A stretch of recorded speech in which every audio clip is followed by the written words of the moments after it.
Welcome back. In this video, we'll be talking about solving polynomial equations by using the zero product property.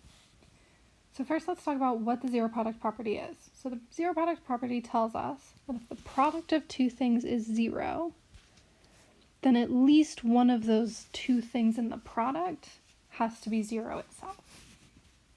So we see a lot of examples of this, right? If I take 6 times 0, that's going to be 0. Or if I take 0 times 12, that's 0, right? One of the two terms was 0, so I got out 0. I also know that if both of my terms are non-zero terms, right, like 12 times 1, that can't be 0.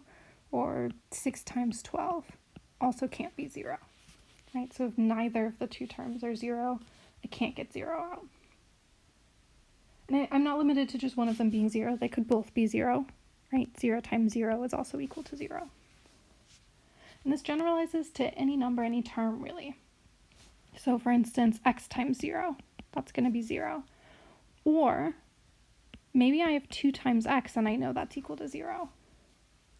Well, 2 is clearly not 0. But according to the zero product property, one of these two things has to be 0. And we've actually seen this before from solving those linear equations. 2x being 0 is actually going to give us that x must be equal to 0, right? One of those two things has to be 0. If it's not 2, it's got to be x. All right, we're able to use this property to solve polynomial equations. So a polynomial equation is just if I take the expression, which is a polynomial, set it equal to something.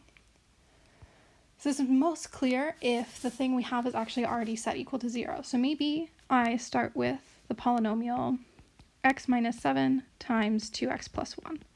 Right, I've already put this polynomial into its factored form. It's just a polynomial. And I can set it equal to 0. And I just want to say, what values of x make this true? Well, from the zero product property, I know that either x minus 7 has to be 0, or 2x plus 1 has to be 0, right? Since their product is 0, at least one of those two things must be 0. But now we're just down into two linear equations, right? We've already done linear equations. We know how to solve these. So the one on the left, right, I'll add 7 to both sides, and I'll get that x equals 7. Or I also have the case, I could subtract that 1 and divide by 2, that x is equal to negative a half. And these are both going to be solutions to my problem. So if I plug in 7, I'm going to end up getting 0. If I plug in negative a half, I'll get 0, right? So this is really similar to, you might remember from the system with the systems of linear equations. If I just take a linear equation and I set equal to 0, I find all of those intersections on the x-axis. And that's something we're interested in with polynomials as well, right? We want to be able to set it equal to 0, find where it intersects that x-axis. But it turns out with these polynomials, if it's not linear, it can actually cross that x-axis more than once. We're not going to delve too much in this class into what these functions really look like on the graph. We're not going to be asked for those x-intercepts. But it's just kind of a nice thing to know that that's maybe why we do this factoring and solving. Let's do a second example where it's maybe a little trickier to get going. We have a few things to do before we can actually use that zero product property.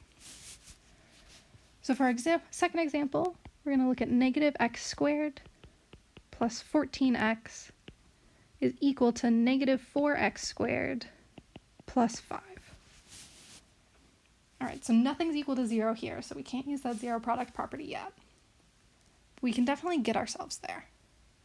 So if you're looking at a problem like this, and you need to find those values of x, the first thing you should think to do is you need to get it set equal to 0, right? Anytime you do these problems, you will use that zero product property, so we've got to have it equal to 0. So I'm going to start by moving all the terms from the right side of the equation to the left side of the equation. So I'll add that 4x squared, I'll subtract that 5. That's going to give me a 3x squared plus 14x minus 5 is equal to 0. Okay, so I've got that 0. That's a great first step. Now I need it factored, right? It's the zero product property. So I need a product on the left side. And that's what we've been practicing with all that factoring. So you notice here I've got a trinomial. So I'm just looking for something that multiplies to negative 15 and adds to 14. In this case, I'm going to have positive 15 and negative 1. So I'm going to do 3x squared plus 15x minus 1x minus 5 is equal to 0 still.